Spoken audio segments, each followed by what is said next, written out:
ప్రకాశించింది, ప్రత్యేకంగా ఉంది, ప్రయాణం చేసింది. సేమ్ అదే లక్షణాలు మనం కూడా కలిగి ఉండాలని దేవుడు కోరుకుంటున్నాడు. ఆ స్టార్ లాగా ఈ భూమి మీద ఉన్నటువంటి నా బిడ్డలు కూడా స్టార్ లాగా ఉండాలనుకుంటున్నాడు ఆయన. ఎలా ఉండాలనుకుంటున్నాడు? స్టార్. ఈ లోకంలో స్టార్లు కాదు, మనమే స్టార్లు. ప్రతి ఒక్కరూ స్టార్లమే. దేవునికి స్తోత్రం. నువ్వు ఒక స్టార్వే, నేను ఒక స్టార్నే యేసయ్య దృష్టిలో. ఈ లోకంలో మనుషుల దృష్టిలో కొంతమంది స్టార్లుగా ఉంటారు ఈ లోకంలో, కానీ యేసయ్య దృష్టిలో ఈ లక్షణాలు కలిగి ఉన్న ప్రతి ఒక్కరూ స్టార్లే. రేపు పొద్దున మనల్ని కూడా రా స్టార్ అంటాడు, మనల్ని ఆహ్వానిస్తాడు, నిత్యరాజ్యంలో చేర్చుకుంటాడు ఆయన. దేవునికి స్తోత్రం. చెప్పాను కదా, ఈ లోకంలో ఉన్న స్టార్లు ఇక్కడే చనిపోతారు, వారు రక్షించబడకపోతే నిత్య నరకానికి వెళ్ళిపోతారు. చెప్పాను, నా చిన్నప్పుడు మీ చిన్నప్పుడు కూడా సూపర్ స్టార్, రెబల్ స్టార్లు అని ఉండారు, కానీ ఇప్పుడు వాళ్ళు లేరు, వాళ్ళు చచ్చిపోయారు. ఇప్పుడు కొంతమంది స్టార్లు వచ్చారు, వాళ్ళు చచ్చిపోతారు, రేపు పొద్దున వాళ్ళు భూమిలోకి వెళ్ళిపోతారు. రక్షించబడితే నిత్య రాజ్యానికి వెళ్తారు, రక్షించబడకపోతే ఇక్కడ స్టార్లు అని చెప్పుకున్నా కూడా నిత్య నరకానికి వెళ్ళాలి. అక్కడ నేను భూమి మీద స్టార్ని, ఆ స్టార్ని, ఈ స్టార్ని అని చెప్పుకుంటే కుదరదు. నేను సూపర్ స్టార్ని, రెబల్ స్టార్ని, ఆ స్టార్ని, ఈ స్టార్ని అని చెప్పుకుంటే సరిపోదు. నువ్వు ఏ స్టార్ అయినా రక్షించబడలేదు కదమ్మా, నిత్య నరకానికి వెళ్ళి అంటారు.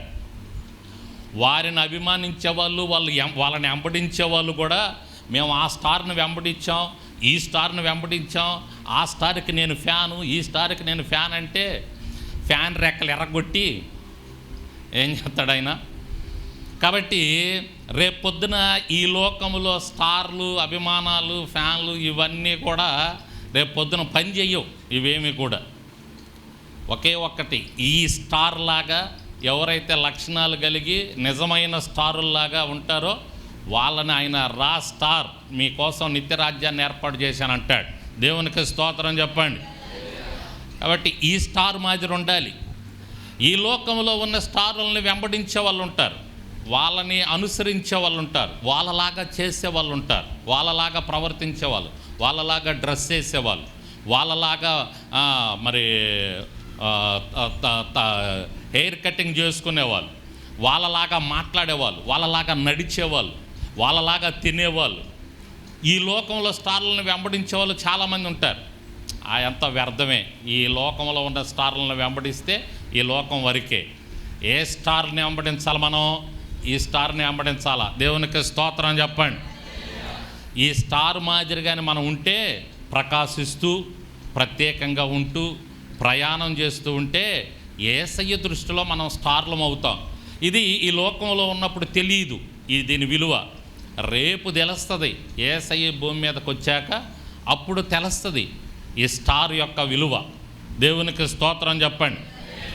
కాబట్టి ఈ స్టార్ మాదిరి మనం ఉండాలి. ఏ స్టార్? యేసయ్య కొరకు ఆకాశంలో వెలిసిన ఈ స్టార్ మాదిరి, ఆ స్టార్ కలిగి ఉన్న నక్షత్ర ఆ యొక్క లక్షణాల మాదిరిగానే మనం ఉంటే మనం నిజమైన స్టార్లం అవుతాం, యేసయ్య దృష్టిలో స్టార్లం అవుతాం. చూడండి, స్టార్ లక్షణాలు మనం చూస్తూ ఉంటే మొట్టమొదట ఈ స్టారు ప్రకాశించిందంట. ఏం చేసింది? స్టారు ప్రకాశింది అంటే వెలిగింది. యేసయ్య అన్నాడు, మీరు కూడా లోకానికి వెలుగై ఉండాలా. నన్ను వెంబడించే వారులారా, నా దగ్గరికి వచ్చేవారులారా, నన్ను నమ్ముకున్న వారులారా, మీరు కూడా లోకానికి ఏమై ఉండాలా? వెలుగై ఉండాలా. 5వ అధ్యాయంలో ఉంటుంది ఇదే మత్తయి సువార్తలో. చదవటం ఎందుకులే, తప్పకుండా ఉంటుంది అక్కడ 5వ అధ్యాయంలో. కానీ వినండి, మీరు లోకానికి వెలుగై ఉండాలా అంటే మీరు వెలుగుతూ ఉండాలి లోకానికి, మీరు ప్రకాశిస్తూ ఉండాలి లోకానికి. మనం ఎలా ఉండాలంటే చెప్పండి? ప్రకాశిస్తూ ఉండాలి, వెలుగుతూ ఉండాలి. ఎలా వెలగాలి? పౌడర్ పూసుకొని కాదు, మేకప్ వేసుకొని కాదు, ఈ వెలుగు కాదు, ఇట్లా కాదు, మొహం తెల్లగా చేసుకొని వెలగటం అని కాదు దాని అర్థం. నువ్వు నల్లగా ఉండా, తెల్లగా ఉండా, మేకప్ వేసుకున్నా, మేకప్ వేసుకోకపోయినా, అర్థమైందండి? నువ్వు ఈ వెలుగు కాదు, మొహంలో వచ్చే మనం ఈ లోక సంబంధంగా చేసుకునే వెలుగు కాదు. మనం వెలుగుతూ ఉండాలంటే కొన్ని మనం చెయ్యాలి. ఎవరు ప్రకాశిస్తారు? బైబిల్లో మనం చూస్తే కొన్ని దగ్గరలో కొన్ని వచనాల ఆధారం చేసుకుంటే కొన్ని విషయాలు మనకు కనపడతాయి. చూడండి, నిర్గమాకాండంలో ఒక వ్యక్తి ముఖం వెలిగిపోతుందంట, ప్రకాశిస్తున్నాడంట. ఎవరు ఆ వ్యక్తి? నిర్గమాకాండం దగ్గరికి రండి, ఆ వ్యక్తి మనకు కనపడతాడు. నిర్గమాకాండం 34:29 అవును, చదవండి. శాసనములు గల 2 పలకలు మోషే చేతిలో ఉండెను. అతడు ఆ కొండ దిగుచుండగా ఆయన అతనితో మాట్లాడుచున్నప్పుడు తన ముఖ చర్మము ప్రకాశించిన సంగతి మోషేకు తెలిసి ఉండలేదు. దేవునికి స్తోత్రం చెప్పండి. 30వ వచనం కూడా చదవండి. అహరోనును ఇశ్రాయేలీయులందరూ మోషేను చూసినప్పుడు అతని ముఖ చర్మము ప్రకాశించిన గనుక వారు అతన్ని ఎవరో మోషే ముఖం ఎలా ఉందంటే, అమ్మ వింటున్నారా? 2 చేతులైతే ఒకసారి స్తోత్రం చెప్పండి. మంచి విషయంలో కొత్త నన్ను జాగ్రత్తగానండి. ఎవరి ముఖం ప్రకాశిస్తుంది? మోషే ముఖం ప్రకాశిస్తుందంట. ఇశ్రాయేలీయులందరూ, అహరోను, అక్కడ ఉన్నటువంటి వాళ్ళందరూ ఆయన ముఖాన్ని చూసి ఆశ్చర్యపోయారంట. ఏంది మోషే ముఖం ఇలా ప్రకాశిస్తుంది? ఎందుకు ఇలా ప్రకాశిస్తుంది మోషే ముఖం? మోషే ఏమన్నా మేకప్ వేసుకున్నాడా? మోషే ఏమన్నా పౌడర్ వేసుకున్నాడా? లేకపోతే ఇంకేదన్నా రుద్దాడా మోషే ముఖం తెల్లగా కనపడటానికి, ప్రకాశంగా కనపడటానికి? అలా వచ్చిన ప్రకాశం కాదు ఇది మోషేకి. ఎలా వచ్చింది మోషేకి ప్రకాశం అంటే, దానికి ముందు జరిగిన ఆ సంగతి మనం చూస్తే 40 దినాలు దేవునితో ఉన్నాడు మోషే.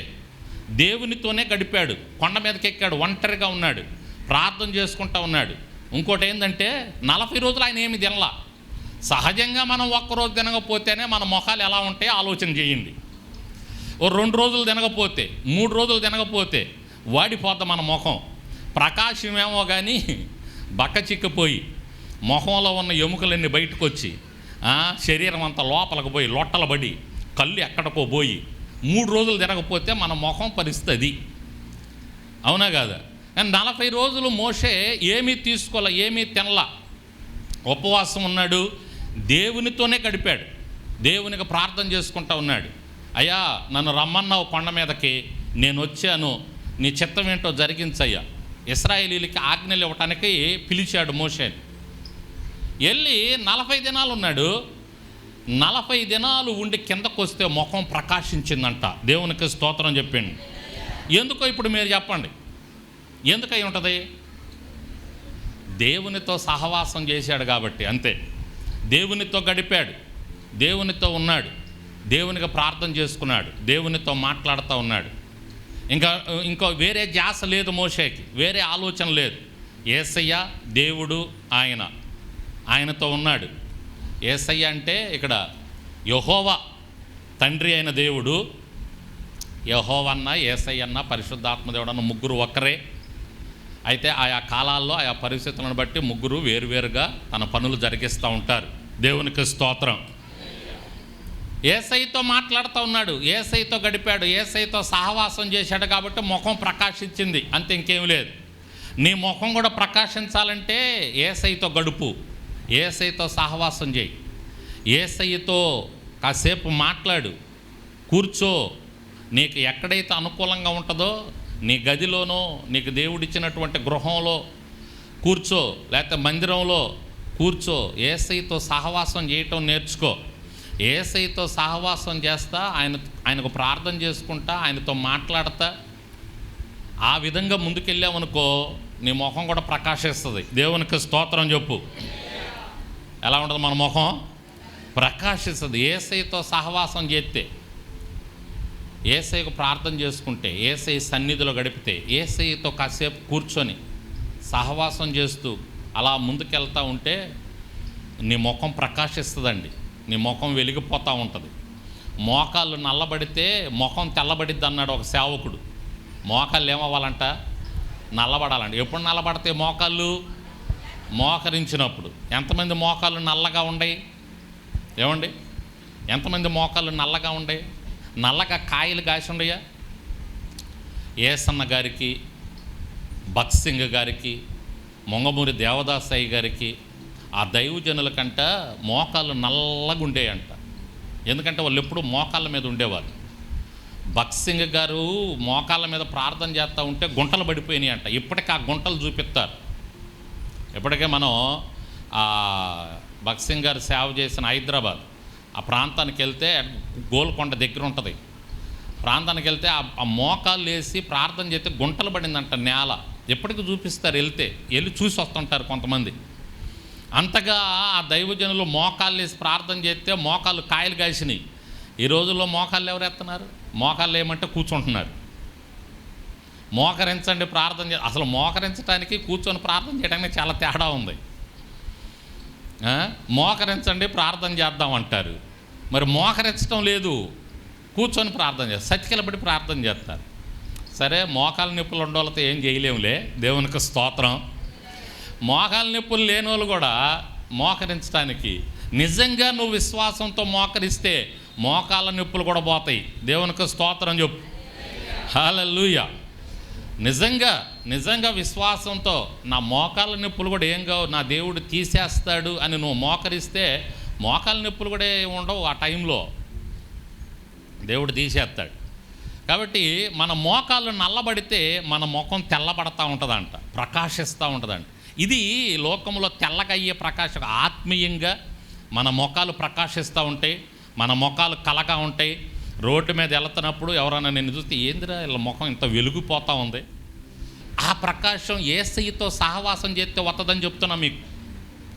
యేసయ్యతో కలిసి సహవాసం చేస్తూ ప్రార్థన చేసుకుంటూ యేసయ్య సన్నిధిలో గడిపితే, నువ్వు ఎంత ఎక్కువగా గడిపితే, నీకు సమయం దొరికినప్పుడల్లా గడుపుతూ ఉంటే నీ ముఖం అలా ప్రకాశిస్తూ ఉంటుంది. ఆరోగ్యం ఉంటుందండి, నెమ్మది ఉంటుందండి. ఏమండి, ఆరోగ్యం లేకపోతే ముఖం ఏం ప్రకాశిస్తుంది? యేసయ్య సన్నిధిలో గడిపితే నీకు ఆరోగ్యం ఉంటుంది, శాంతి ఉంటుంది, సమాధానం ఉంటుంది, సంతోషం ఉంటుంది. అప్పుడు నీ ముఖం వెలిగిపోతూ ఉంటుంది. నువ్వు తినకపోయినా నీ ముఖం వెలుగుతూ ఉంటుంది. దేవునికి స్తోత్రం. కాబట్టి నువ్వు ఒక స్టార్ లాగా ఉండాలంటే యేసయ్యతో సహవాసం చేయాలి. ఎక్కువ నీకు సమయం దొరికినప్పుడల్లా యేసయ్యతో సహవాసం చేయి, యేసయ్యతో గడుపు, ప్రార్థన చేసుకో, సన్నిధిలో కూర్చో, యేసయ్యతో మాట్లాడు. అయ్యా అని అడుగు, నా స్నేహితుడా నాతో మాట్లాడయ్యా అని అడుగు. యేసయ్య నీతో సహవాసం చేస్తే, ఆయనతో సహవాసం చేస్తే నీ ముఖం వెలిగిపోతూ ఉంటుంది. నువ్వు స్టార్ లాగా ఉంటావు. లోకంలో అనేక మందికి నిన్ను చూస్తుంటే అబ్బా వెలిగిపోతున్నారు వాళ్ళు, దేవుని నమ్ముకున్న బిడలు, యేసయ్యను నమ్ముకున్న బిడలు అని అంటారు నిన్ను చూసి. దేవునికి స్తోత్రం. దేవునితో సహవాసం చేస్తే వెలిగించబడతావు, నీ ముఖం ప్రకాశమానంగా తయారైంది. రెండోది ఏంటి? ప్రత్యేకంగా ఉంది. ఏంటిది? ఈ నక్షత్రం అన్ని నక్షత్రాల మాదిరి లేదు, అన్ని నక్షత్రాలలాగా లేదు. ఇది డిఫరెంట్ ఆకారంలో ఉంది. ఈ నక్షత్రం ప్రత్యేకంగా ఉంది. ఈ నక్షత్రం, ఈ నక్షత్రాన్ని చూడగానే జ్ఞానులు అరే ఇది యేసయ్య నక్షత్రం అన్నారు. ఇది ఆయన నక్షత్రం రా, వెలిసింది, రెడీ అవ్వండి అన్నారు. మోటాముల్లి జరుపుకున్నారు, ఆ నక్షత్రాన్ని వెంబడించుకుంటూ వెళ్ళారు. అంటే అన్ని నక్షత్రాలలాగా లేదు, ఈ నక్షత్రం ప్రత్యేకంగా ఉంది. ఈ లక్షణం మనం కూడా ఎలా ఉండాలి చెప్పరు, ఎలా ఉండాలి? మనం కూడా ప్రత్యేకంగా ఉండాలి. లోకంలో వాళ్ళలాగా ఉండకూడదు. మనం లోకంలో వాళ్ళ వ్యవహారం వేరుకుంటుంది. వాళ్ళ ఒక్క మాట చూపిస్తా. కొరింథీయులకు రాసిన 2వ పత్రికలో పౌలు అంటాడు, లోకాన్ని మనల్ని పోలుస్తూ చూడండి, 6వ అధ్యాయం 15వ వచనంలో అనుకుంటా, క్రీస్తునకు బెలియాలతో ఏమి సంబంధము? అవిశ్వాసితో విశ్వాసికి అసలు విశ్వాసికి పాలే లేదు. అవిశ్వాసులు వేరు, విశ్వాసులు వేరు. అసలు వాళ్ళకి మనకు అసలు సంబంధమే లేదు. డిఫరెంట్, ప్రత్యేకం. దేవుని ఆలయానికి విగ్రహములతో ఏమి పొందుట? విగ్రహాలకి దేవుని ఆలయానికి అసలు సంబంధం ఏమైనా ఉందా? ఏమి సంబంధం లేదు. మనము జీవము గల దేవుని ఆలయమై ఉన్నాము. మనం ఎవరు అంటే జీవము గల దేవుని ఆలయం. గట్టిగా చెప్పండి హల్లెలూయా. మనం జీవము కలిగిన దేవుని ఆలయమై ఉన్నాం. అందుకు దేవుడు ఇలాగ సెలవిచ్చుచున్నాడు, నేను వారిలో నివసించి సంచరిస్తాను, నేను వారి దేవుడనై యుందును, వారు నా ప్రజలై యుందురు. అవునా? మీరు వారి మధ్య నుండి బయలు వెడలి ప్రత్యేకముగా ఉండాలి. ఎలా ఉండాలి? ప్రత్యేకంగా ఉండండి, అపవిత్రమైన వాటిని ముట్టకూడని ప్రభువు చెప్పుచున్నాడు. దేవునికి స్తోత్రం చెప్పండి. అసలు ఎంత విశ్వాసికి అవిశ్వాసికి పాలు ఎక్కడ? ఏమండి, విశ్వాసికి మనకి అసలు సంబంధం లేదు. అవిశ్వాసి అంటే దేవుని నమ్ముకొని వాడు లోకంలో వెళ్తుంటాడు. వాడి పద్ధతులు వేరుగా ఉంటాయి, వాడి అలవాట్లు వేరుగా ఉంటాయి, వాడు తిండి వేరుగా ఉంటుంది, వాడు తాగేది వేరుగా ఉంటుంది, వాడు మాట్లాడేది వేరుగా ఉంటుంది. నువ్వు కూడా అలా ఉంటే అట్ట, నువ్వు కూడా అలా మాట్లాడితే అట్ట. అవిశ్వాసి లోకంలో వెళ్ళేవాడు వాడి వాడి వాడి ప్రవర్తన వేరుగా ఉంటుంది. మన ప్రవర్తన అలా ఉండకూడదు. అర్థమైందండి? అవిశ్వాసి తాగుతాడు, ఏది కావాలంటే అది తింటాడు. మనకు అది లేదు. కొన్ని నిబంధనలు ఉంటాయి, కొన్ని కట్టుబాట్లు ఉంటాయి. మనం తాగకూడదు. తాగొచ్చి వాడు పెళ్ళాన్ని కొడతాడు. నువ్వు నీ పెళ్ళాన్ని కొట్టావనుకో, నీకు వాడికి తేడా ఏముంది చెప్పు? ఏమండి? ఒక విశ్వాస అయ్యుండి, దేవుని దగ్గరికి వచ్చే బిడ్డవయ్యుండి, నువ్వు వెళ్ళి నీ భార్యను కొట్టావనుకో, నీ పెళ్ళాన్ని కొట్టావనుకో, ఆ పని అవిశ్వాసి చేస్తాడు. నువ్వు చేస్తేట తప్పులు జరుగుతాయి. భార్యల వలన భర్తలకు తప్పులు జరుగుతాయి, భర్తల వలన భార్యలకు తప్పులు జరుగుతుంటాయి. ఓర్చుకునేవాడు దేవుని బిడ్డ. దేవునికి స్తోత్రం చెప్పు. ఓర్చుకునేవాడు దేవుని బిడ్డ. ఓర్చుకోకుండా నువ్వు కూడా అవిశ్వాస మాదిరిగా లోకస్తుడు వాడి ఇళ్లల్లో గొడవలు ఉంటాయి, కొట్లాటలు ఉంటాయి, వాళ్ళు కొట్టుకుంటుంటారు, తిట్టుకుంటుంటారు, రోడ్డును పడతారు. నువ్వు కూడా రోడ్డును పడ్డావు అనుకో, వచ్చి నీ పెళ్ళాన్ని కొడతా. 10 మంది ఏమనుకుంటారు, అరే ఈడు మందిరానికి వెళ్తా దేవుని నమ్ముకుంటే ఈడు కూడా కొట్టుతున్నాడు ఏంద్రా అంటారు. ఏమండి? అదే సమయంలో స్త్రీలు కూడా భర్తల మీద తిరగబడ్డారనుకో, అది చేసేది ఎవరు? లోకంలో వెళ్ళేవాళ్ళు. మీరు తిరగబడ్డారనుకో, మనం దేవుని నమ్ముకున్న బిడ్డలం అయ్యుండి, విశ్వాసం అయ్యుండి, బాప్తిజం తీసుకొని ఉండి, మనం కూడా రోడ్డు మీదకి వచ్చి మన భర్తలకి ఎదురు తిరిగి మనం కూడా మాట్లాడుతున్నాం అనుకో, బూతులు మాట్లాడుతున్నాం. మనం దేవుని నమ్ముకున్న బిడ్డలు కూడా బూతులు మాట్లాడుతున్నారు అనుకో, రోడ్డు మీదకి వచ్చి. ఎంత అవమానం దేవునికి! ఏమండి? విశ్వాసికి అవిశ్వాసికి అసలు సంబంధం లేదు. ఏమండి? మన పద్ధతి వేరుకుంటుంది, మన వ్యవహారం వేరుకుంటుంది, మన నడక వేరుకుంటుంది. అసలు మన వ్యవహారమే వేరు. వాళ్ళలాగా మనం అసలు ఉండకూడదు. స్తోత్రం చెప్పండి గట్టిగా. మనం ప్రత్యేకంగా ఎలా ఉండాలి? మనం రోడ్డు మీద వెళ్తున్నారే, దేవుని నమ్ముకున్న బిడ్డరా, కింగ్ స్టార్ అనాలా. ఆ కింగ్ అనగానే ప్రవీణ్ పగడాల గారు గుర్తొచ్చారు. ఆయన అంటాడు, నా రాజు కింగ్. దేవునికి స్తోత్రం, హల్లెలూయా. కాబట్టి మన యేసయ్య రాజు అండి, కింగ్ అండి. ఆయన బిడ్డలు మనం స్టార్లు అండి. మనం కూడా లోకస్తుల మాదిరి తింటా, లోకస్తుల మాదిరి జీవితా. లోకస్తులు ఏయో పూసుకుంటారు, ఏయో రాసుకుంటారు, కాళ్ళకు రాసుకుంటారు, తలలకు పెట్టుకుంటారు, చేతులకు వేసుకుంటారు, మోకాలకు పెట్టుకుంటారు. నువ్వు కూడా లోకస్తుల మాదిరిగా కాళ్ళకు రాసుకుంటా, తలలకు పెట్టుకుంటా, చేతులకు వేసుకుంటా అలా జీవితే నువ్వు ప్రత్యేకంగా కనపడొద్దు. మనం ప్రత్యేకంగా ఉండొద్దు. మనకంటూ ఒక కట్టడి ఉంది, మనకంటూ ఒక కట్టుబాటు ఉంది, మనకంటూ ఒక నియమం ఉంది, మనకంటూ ఒక పద్ధతి ఉంది, మనకంటూ ఒక నమ్మకం ఉంది, మనకంటూ ఒక నిరీక్షణ ఉంది, మనకంటూ ఒక విశ్వాసం ఉంది. 100 చెప్తా ఇలా. దేవుని బిడలంగా మనకి లోకస్తులకు లేవయ్యి. వాళ్ళు ఎలా పడితే అలా వెళ్తారు. నేను కూడా అలా వెళ్తానంటే అట్ట. వాళ్ళు పిల్ల అలా చేసుకున్నారు, నేను అలాగే చేసుకుంటా. ఏమండి? వాళ్ళు సీమంతం అలా చేసుకున్నారు, నేను అలాగే చేసుకుంటా. వాళ్ళు పేరంటం అలా చేసుకున్నారు, నేను అలాగే చేసుకుంటా. నీకంటూ ఒక గ్రంథం, ఒక నియమం ఉంది, ఒక కట్టడి ఉంది. అది పాటించాలి మనం. లేకపోతే నువ్వు క్రైస్తవుడు కాదు, నీకు ప్రత్యేకత లేదు. నువ్వు లోకంలో పడి వెళ్తున్నావు. నువ్వు స్టార్లు ఏమవుతావు? రేపు కాలేవు. వాళ్ళు ముగ్గులు వేస్తారు, ఏమండి, గొబ్బెమ్మలు పెడతారు, పూలు పెడతారు, ఏదో చేస్తారు వాళ్ళు. నువ్వు చేస్తేట. కాబట్టి భార్య భర్తల దగ్గర నుంచి, కుటుంబం దగ్గర నుంచి, సమాజంలో ఉండే దగ్గర నుంచి మనమంతా ప్రత్యేకమే. అసలు వాళ్ళతో మనకు సంబంధమే లేదు. అలా ఉంటానన్న వాళ్ళు గట్టిగా స్తోత్రం చెప్పండి. ఇక్కడ హల్లెలూయా చెప్పి బయటికి వెళ్ళి అలా ఉండబాకండి. అర్థమైందా? డిఫరెంట్గా ఉండాలండి క్రైస్తవుడు. ప్రత్యేకంగా ఉండాలి క్రైస్తవుడు. అతని మాట, అతని తీరు. ఏమండి? మనం ప్రత్యేకంగా ఉండాలి. లోకంలో పడి వెళ్ళకూడదు. వాళ్ళు చేసినట్టు మనం చేయకూడదు. చాలా జాగ్రత్తగా మనం వెళ్ళాలి.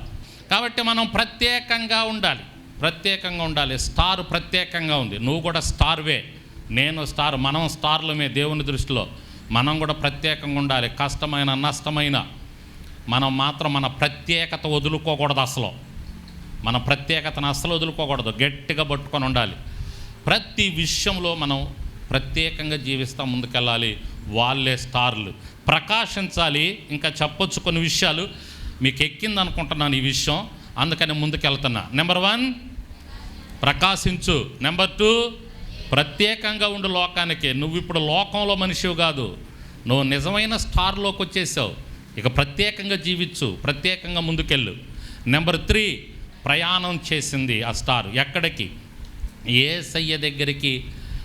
ఆ జ్ఞానులను నడిపించేంత వరకు కూడా ప్రయాణం చేస్తూనే ఉంది. చివరికి యేసయ్య దగ్గరికి నడిపించిన తర్వాత అప్పుడు ఇక ఆ స్టార్ కనపడలేదన్నమాట. కాబట్టి మన ఈ ప్రయాణంలో ఎవరినైనా దేవుని దగ్గరికి నడిపించేంత వరకు, మనము తుదముట్టు దేవుని దగ్గరికి వచ్చేంత వరకు ఈ ప్రయాణంలో ముందుకెళ్తానే ఉండాలి. ఈ ప్రయాణాన్ని ఆపకూడదు, వెనక్కి తిరగకూడదు. ఆడుంటుందండి ఆ మాట, వారిని యేసయ్య దగ్గరికి నడిపించే వరకు వారికి ముందుగా నడిచిందంట. అవునా? ఆ మాట చూడండి ఒక్కసారి ఎంత బాగుంటుందో. ఇది చూసి నేను ముగిచ్చేస్తాను. ప్రార్థన చేసుకుందాం. జాగ్రత్తగా మీ హృదయంలో పెట్టుకోండి. 9వ వచనం, వారు రాజు మాట విని బయలుదేరిపోవచ్చుండగా ఇది తూర్పు దేశమున వారు చూసిన నక్షత్రం ఆ చిచువు ఉండిన చోటికి మీదుగా వచ్చి నిలుచు వరకు వారికి ముందుగా, నిలుచు వరకు వారికి ముందుగా, నిలుచు వరకు వారికి ముందుగా. నీ బొందిలో ప్రాణం ఉన్నంత వరకు ఈ ప్రయాణం ఇలా వెళతానే ఉండాలి. గుర్తుపెట్టుకో ఈ మాట. నీ బొందిలో ప్రాణం ఉన్నంత వరకు ఈ ప్రయాణం ఎక్కడ దాకా? రేపు యేసయ్య దగ్గరికి వెళ్ళిన దాకా ఈ ప్రయాణాన్ని ఆపొద్దు, వెనక్కి తిరిగి చూడొద్దు, ఆయన్ని వదిలిపెట్టొద్దు, ఇసుకు చెందొద్దు, కృంగిపోవద్దు, అల్ప విశ్వాసం తెచ్చుకోవద్దు. ఈ ప్రయాణం ఆయన దగ్గర మనం నిలిచే వరకు, ఆయన ముందు నిలిచే వరకు ఈ ప్రయాణం ముందుకు సాగుతూనే ఉండాలా. దేవునికి స్తోత్రం చెప్పు. హల్లెలూయా. ఆగొద్దు, అస్సలు ఆగకూడదు. ఈ ప్రయాణం కొనసాగిస్తానే ఉందా యేసయ్య ముందు నిలిచేంత వరకు. వస్తాయి ఈ లోకంలో ఉన్నప్పుడు. ఏమంటారు సామెత? మనుషులకు కాక మానులు కొత్తయ్యా. మనుషులకే వస్తాయి కష్టాలు, నష్టాలు, అనారోగ్యాలు, ఇబ్బందులు. వచ్చినాయి కదా అని ప్రయాణాన్ని ఆపుకోవద్దు. టికెట్ తీసుకున్నాం. ఎక్కడికి టికెట్ తీసుకున్నాం? హైదరాబాద్కు టికెట్ తీసుకున్నాం. ట్రైన్ ఎక్కాం. ట్రైన్ నిండా ఫుల్గా జనం ఉంటారు, కూర్చోటానికి కూడా లేదు. ఒక్కొక్కసారి 2 కాళ్ళు కూడా కింద పెట్టుకోవటానికి కుదరదు, ఒక్క కాలు మీద ఉంచోవాలి. అందుకని నువ్వు మధ్యలో దిగిపోతావు ఆ ట్రైను. చెప్పండి. హైదరాబాద్ వెళ్ళిన దాకా కష్టపడి ఓరి బాబా ఎన్ని ఇబ్బందులు. ఆడ దిగిన తర్వాత మీ వాళ్ళకి చెబుతావు, ఈరోజు ప్రయాణం అల్లాడిపోయాను, ఏమి జనం, కాళ్ళు కూడా పెట్టుకోలేకుండా ఫుల్ జనం, అయినా తిప్పలు పడి వచ్చాను అని అక్కడ పడుకుంటారు కాసేపు. ఈడ పడుకోవటానికి ఉండదు, కూర్చోవటానికి ఉండదు. ఈ ప్రయాణంలో చాలా కష్టం ఉంటుంది. ఏమండి? ఇప్పుడంటే బాగా రిజర్వేషన్లు, ఏసీ బోగీలు అవి వచ్చినాయి. కొన్ని సంవత్సరాల క్రితం అయితే జనరల్ బోగీలు ఎక్కువ. ప్రయాణం చేయాలంటే జనరల్ బోగీలే ఎంత తిప్పలు పడేవాళ్ళు. కొన్నిసార్లు పాసెంజర్లు ఉండే పాసెంజర్ బళ్ళు పొద్దున 6 గంటలకు ఎక్కితే, పెరుగు బండి అనేది ఉండేది ఇక్కడ. పొద్దున 6 గంటలకు ఎక్కితే హైదరాబాద్ వెళ్ళేటప్పటికి సాయంత్రం 6 అయ్యేది. మా వాడు పొద్దున బుక్ చేసుకుంటున్నాడు నైట్ ఏసీ బస్సు ఎక్కటానికి. టక్క టక్క టక్క టక్క 500, 400, 600. నేను ప్రయాణం చేసేటప్పుడు పొద్దున 6ంటికి ఎక్కేవాడిని పాసెంజరు, సాయంత్రం 6 గంటలకు దిగేవాడిని హైదరాబాదులో. ఒక దగ్గర ఆగేదండి, క్రాసింగ్ పెట్టేవాడు. రేపల్లి వెళ్ళాక గంట ఆగేది అక్కడ మరలా ఇంకొక పాసెంజరు మారాలి. ఈ తలకాయ నొప్పి ఎందుకులే అనుకుంటే హైదరాబాద్ వెళ్తానా నేను? హైదరాబాద్ వెళ్ళాలి అంటే ఈ కష్టం అంతా పడాల్సిందే, ప్రయాణం బాధలన్నీ పడాల్సిందే. చివరికి హైదరాబాద్ వెళ్ళాక అమ్మయ్య హైదరాబాదులో దిగాను అనుకుంటాం. నిత్యరాజ్యానికి వెళ్ళే ఈ ప్రయాణంలో కూడా ఎన్నో ఇబ్బందులు ఉంటాయి. భర్తల ద్వారా భార్యలకి, భార్యల ద్వారా భర్తలకి, పిల్లల ద్వారా తల్లిదండ్రులకి, తల్లిదండ్రుల ద్వారా పిల్లలకి, కుటుంబంలో, సమాజంలో ఎన్నో ఇబ్బందులు ఉంటాయి. మన శారీరకంగా అనారోగ్యం, ఆర్థిక ఇబ్బందులు ఉంటాయి, కష్టాలు ఉంటాయి. అంతా పూలే పరిచి ఉండవు. మనం వెళ్తున్న ఈ ప్రయాణంలో అప్పుడప్పుడు ముళ్ళు వస్తాయి, గులకరాళ్ళు వస్తాయి, కొండలు వస్తాయి, మెట్టలు వస్తాయి, ఇవన్నీ ఉంటాయి మన జీవితంలో. కానీ ప్రయాణం మాత్రం ఆగొద్దు అస్సలు కూడా. ఏ ప్రయాణం ఇది? యేసయ్య దగ్గరికి వెళ్ళే ప్రయాణం. స్తోత్రం చెప్పు గట్టిగా. చివరిగా ఈ ముక్క తీసుకో, ప్రార్థన చేసేస్తా నేను. ఈ ప్రయాణం మాత్రం ఆపొద్దు. పట్టుకున్నాం యేసయ్యని, తీసుకున్నాం యేసయ్యని. కష్టమో నష్టమో ప్రయాణంలోకి అడుగు పెట్టాం, టికెట్ తీసుకున్నాం, టికెట్ వచ్చేసింది, నిత్య రాజ్యంలోనికి మనం అర్హులం అయిపోయాం. వెళుతున్నాం ఈ ప్రయాణంలో. వెళుతున్నప్పుడు మాత్రం ఎన్ని ఆటుపోట్లు ఎదురైనా ఈ ప్రయాణాన్ని మాత్రం వదులుకోమాక, ప్రయాణాన్ని అలాగే కొనసాగించు. నిలిచే వరకు, నిత్య రాజ్యంలో నిలిచే వరకు. యేసయ్య, బాల యేసయ్య ముందుకి శిష్యులని, ఆ జ్ఞానులని తీసుకెళ్ళి అక్కడ నిలిచే వరకు ఆ నక్షత్రం ఎలా ప్రయాణం చేసిందో, నిజమైన స్టార్లు వాళ్ళ జీవితం నిత్య రాజ్యంలో ఉండేంత వరకు ఈ ప్రయాణాన్ని కొనసాగిస్తూనే ఉంటారు. దేవునికి స్తోత్రం. ఈ ప్రయాణాన్ని ఆపరు, వెనక్కి తిరిగి చూడరు. ఏది ఏమైనా ప్రయాణాన్ని కొనసాగిస్తూనే ఉంటాడు. అపోస్తలుడైన పౌలు అదే మాట అన్నాడు చివరిలో, చనిపోవటానికి లాస్ట్ స్టేజ్లో నా ప్రయాణాన్ని ముగించాను, అదే నా పోరాటం, మంచి పోరాటం పోరాడాను, నా పరుగు అంటే ప్రయాణం, నా పరుగును కడముట్టించాను, అమ్మయ్యా నిత్యరాజ్యానికి వెళ్ళిపోయా. దేవునికి స్తోత్రం. అలా మీరందరూ, మనమందరం కూడా అనాలి. నిజమైన స్టార్లందరూ ఈ మాట అంటారు, నా ప్రయాణం నిత్యరాజ్యంలో నిలిచే వరకు ఆగదు. నీ ప్రయాణం, నా ప్రయాణం, మన ప్రయాణం కూడా ఆగకూడదు. చెప్పండి 3 చెప్పండి తొందరగా. మొట్టమొదటిది ఏంటి? వెలుగు వెలిగించబడతా ఉంది, ప్రకాశిస్తూ ఉంది. ఈ నక్షత్రం ప్రత్యేకంగా ఉంది. లోకంలో మనుషుల మాదిరి ఉండకూడదు, మనం వేరుగా ఉండాలి. మూడవది ప్రయాణం. ఈ 3 లక్షణాలు కలిగి ఉంటే నువ్వు కూడా స్టార్ అయిపోతావు. నిజమైన స్టార్లు, ఈ లోకంలో స్టార్లు కాదు, మనం నిజమైన స్టార్లు. దేవునికి స్తోత్రం.